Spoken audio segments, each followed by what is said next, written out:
셋째 날, 욥. 네, 욥입니다. 고난을 당한 사람. 순전했기 때문에 고난을 당한 사람이죠. 너무 우리가 예수님을 잘 믿는데 왜 고난이 오나요? 이런 내용에 대해서 이 욥의 이야기를 통해서 알아보겠습니다. 전쟁, 폭력, 그리고 자연재해가 욥의 삶을 완전히 뒷바꿔 놓았어요.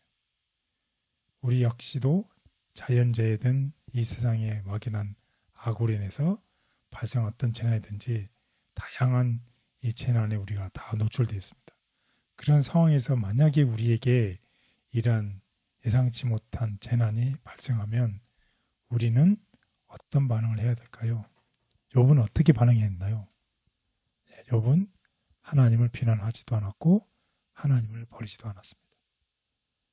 욥은 온 힘을 다해서 하나님께 매달렸습니다. 그리고 가장 어두운 순간에도 하나님을 신뢰했던 욥이었습니다. 그랬을 때 그가 마침내 가장 영광스러운 미래를 바라보게 된 것이었습니다. 이 욥의 이야기를 통해서 우리도 어떠한 재난이 오더라도 좌절이 오더라도 이렇게 하나님을 저버리지 않고 끝까지 하나님을 신뢰하는 우리가 되기를 바라겠습니다. 우리 다 같이 욥을 보겠습니다. 욥기 19장 23절에서 27절. 나의 말이 곧 기록되었으면 책에 씌어졌으면 철필과 납으로 영원히 돌에 새겨졌으면 좋겠노라. 내가 알기에는 나의 대속자가 살아계시니 마침내 그가 땅 위에 서실 것이라. 내 가죽이 벗김을 당한 뒤에도 내가 육체 밖에서 하나님을 보리라. 내가 그를 보리니 내 눈으로 그를 보기를 낯선 사람처럼 하지 않을 것이라. 내 마음이 초조하구나. 욥기 23장 8절에서 12절. 그런데 내가 앞으로 가도 그가 아니 계시고 뒤로 가도 보이지 아니하며 그가 왼쪽에서 일하시나 내가 만날 수 없고 그가 오른쪽으로 돌이키시니나 배울 수 없구나. 그러나 내가 가는 길을 그가 아시나니 그가 나를 단련하신 후에는 내가 순금같이 되어 나오리라. 내 발이 그의 걸음을 바로 따랐으며 내가 그의 길을 지켜 치우치지 아니하였고 내가 그의 입술의 명령을 어기지 아니하고 정한 음식보다 그의 입의 말씀을 귀히 여겼도다. 네, 재난을 당했던 욥입니다.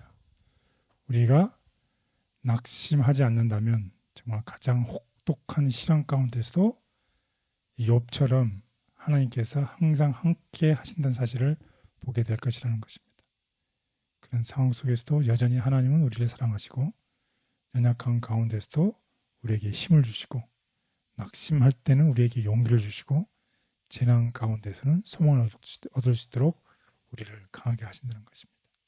만약 우리가 지금 이 어려운 시기를 지나고 있다면 정말 하나님의 사랑과 돌보심이야말로 가장 우리 삶에서 가장 필요하고 가장 안전하고 가장 흔들림이 없는 것이라는 것입니다.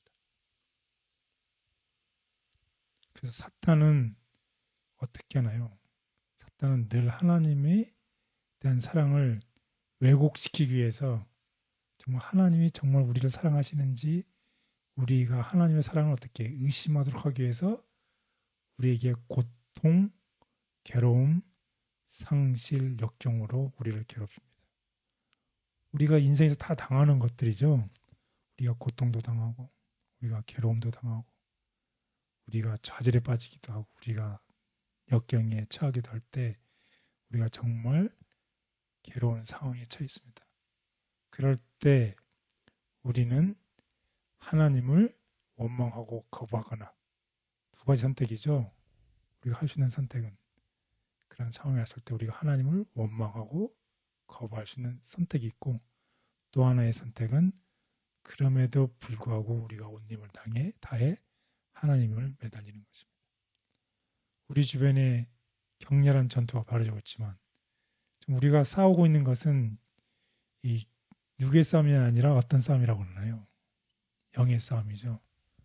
영혼이라는 이 관점에서 볼 때 지금 우리의 고난은 잠깐의 시련임을 기억할 필요가 있는 것입니다. 우리가 살아갈 영원이라는 이 시간의 영혼 속에 우리가 당하는 지금의 고난이 정말 어려운 일이고 받아들이기 힘들겠지만 시련이 잠깐이라는 것입니다.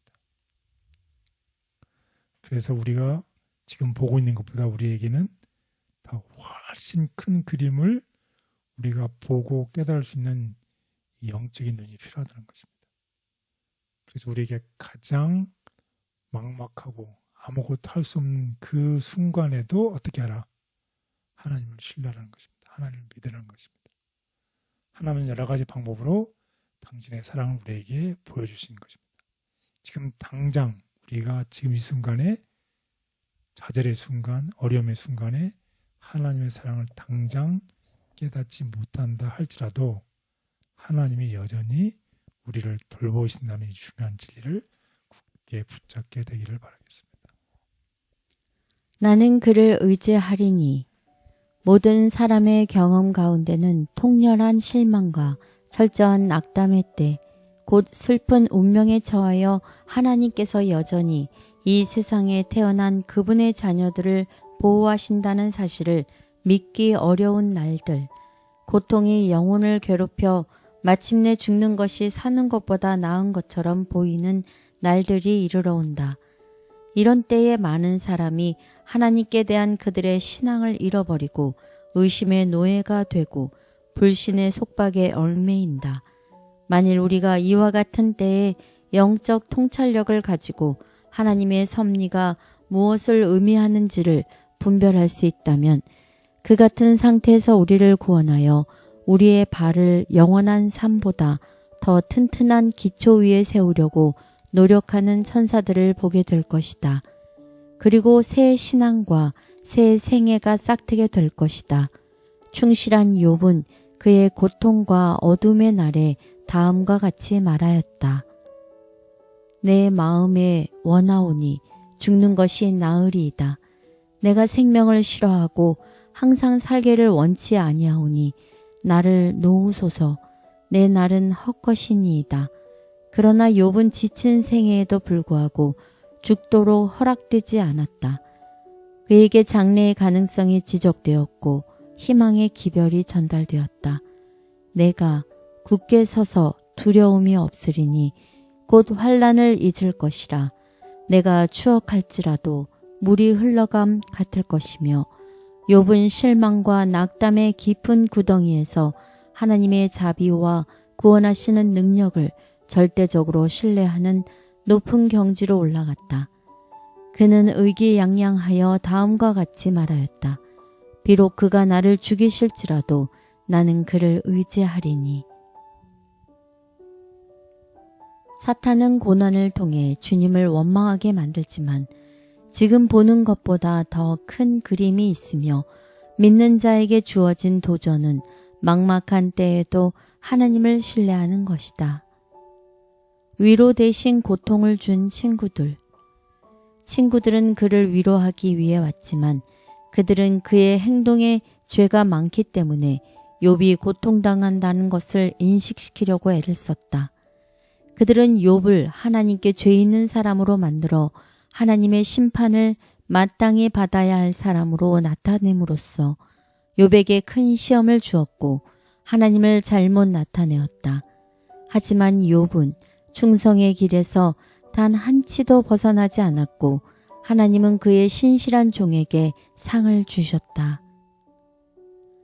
어떤 때는 하늘이 보이지 않는 것처럼 마음이 무겁고 답답할 때가 있습니다. 거기에 저의 잘못이 더해지면 어떻게 해야 할지 알 수가 없습니다. 우리가 겪는 이 어려움에도 하나님께 더 굳게 매달리게 도와주시고 사랑으로 이끌어 주옵소서. 예수님의 이름으로 기도드렸습니다. 아멘.